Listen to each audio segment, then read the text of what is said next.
Back to my YouTube channel this side Khushi. आज की video में आप लोगों को बताने वाली हूँ कि कैसे आपको केमिस्ट्री को पढ़ना चाहिए सो दैट आप लोगों के भी क्लास 12 केमिस्ट्री के अंदर 95 प्लस आउट ऑफ 100 आ सके। देखो मेरे खुद के 98 आउट ऑफ 100 आए हैं, तो शायद मैं आप लोगों को अच्छे से बता सकती हूँ कि कौन से रिसोर्सेज आपको यूज़ करना है, सैम्पल पेपर कहाँ से करना है, रिएक्शंस को कैसे याद करना है। तो बेसिकली मैं इस वीडियो को 4 पार्ट में डिवाइड करूँगी, लेकिन उससे पहले बहुत से बच्चों का क्वेश्चन होता है कि क्या हम अभी से पढ़ना स्टार्ट करें तो सिलेबस कंप्लीट कर सकते हैं। तो देखो इस क्वेश्चन का मेरा आंसर रहेगा बिल्कुल डेफिनेटली येस। आप अभी से अगर पढ़ना स्टार्ट करते हो तो आप आराम से सिलेबस कंप्लीट कर सकते हो। देखो अगर मैं केमिस्ट्री का सिलेबस को कंपेयर करूँ फिज़िक्स के या फिर बायो के सिलेबस से, तो केमिस्ट्री का सिलेबस रिलेटिवली कम है। केमिस्ट्री के अंदर सिर्फ 10 चैप्टर्स है, जबकि बायो अगर आपके पास है, मैथ्स का तो मुझे कोई आइडिया नहीं है, बट फिज़िक्स के अंदर और बायो के अंदर 14 और 13 चैप्टर इस तरीके से हैं। तो केमिस्ट्री के अंदर अगर मैं चैप्टर्स के नाम बताऊं, अगर आप अभी से स्टार्ट कर रहे हो तो चैप्टर का नाम पता होगा, तो मैं आपको बता देती हूँ। सबसे पहले केमिस्ट्री का चैप्टर होता है solution, then electrochemistry, chemical kinetics, develop chemical coordination, and उसके बाद होता है हेलो अल्केन, हेलो अरीन, फिर alcohol, phenol, ether, aldehyde, ketone, carboxylic acid, amines, and last में होता है बायोमोलिक्यूल्स। तो ये सारे आपके हो गए चैप्टर्स के बारे में, जो भी आपके चैप्टर्स केमिस्ट्री के अंदर हैं। तो ये जो क्वेश्चन होता है सभी के मन में कि क्या सिलेबस अभी से करें तो हो जाएगा, तो हाँ हो सकता है, लेकिन आपको कंसिस्टेंट होना पड़ेगा। अगर आप ये सोच रहे हो कि मैं एक दिन पढ़ूंगा एक दिन नहीं पढ़ूंगा, और ये वाली जो आप इतने टाइम से लाइक अप्रैल से तो आपको पढ़ना स्टार्ट कर ही देना चाहिए था, लेकिन जब से आप नहीं पढ़े हो और अब भी तुम सोच रहे हो पढ़ने का, और जब से तुम नहीं पढ़े हो उसका मीन्स आपने पढ़ाई को सीरियस ही नहीं लिया है। लेकिन अगर आप ऐसा करोगे, आप पढ़ाई को सीरियस नहीं लोगे, तो आपके लिए कोई गारंटी नहीं ले सकता कि आपका सिलेबस कंप्लीट हो जाएगा। अभी से भी पढ़ना स्टार्ट करोगे, आराम से सिलेबस कंप्लीट हो जाएगा और सैम्पल पेपर प्रैक्टिस का भी टाइम मिलेगा।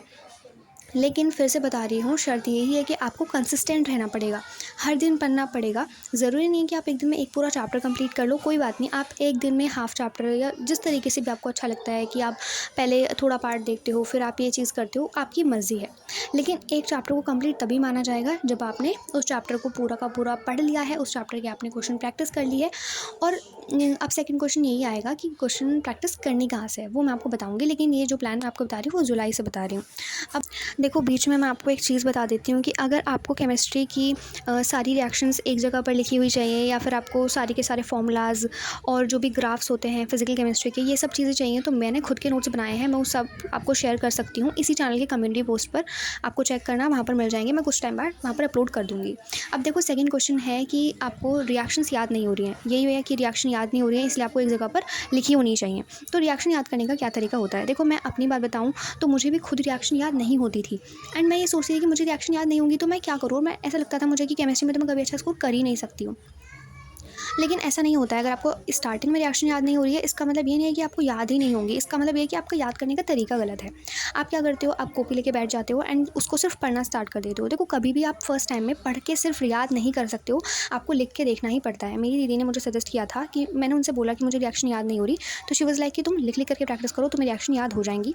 एंड मैंने उनकी बात सुनी और मैंने लिख लिख करके प्रैक्टिस किया। मैंने बोर्ड पे लिखती थी, ताकि मेरे को कॉपी पेस्ट करना नहीं अच्छा लगता, तो मैं बोर्ड पे लिख लिख के प्रैक्टिस करती थी। और मैं सच बता रही हूँ, जब से मैंने लिख लिख के प्रैक्टिस किया तो मुझे रिएक्शन अपने आप याद होने लगी, और मुझे वो दीदी का जो वे ऑफ लर्निंग रिएक्शन था वो मुझे बहुत अच्छा लगा। वैसे तो आपको हर कोई यही बोलता है कि लिख लिख करके प्रैक्टिस करो, लेकिन जब तक हम उसे ट्राई नहीं करते हैं तो हमें ऐसा ही लगता है कि ये कैसे वर्क करेगा। लेकिन वंस यू विल ट्राई तो तुम्हें खुद अच्छा लगेगा कि हाँ रिएक्शन याद हो रही है।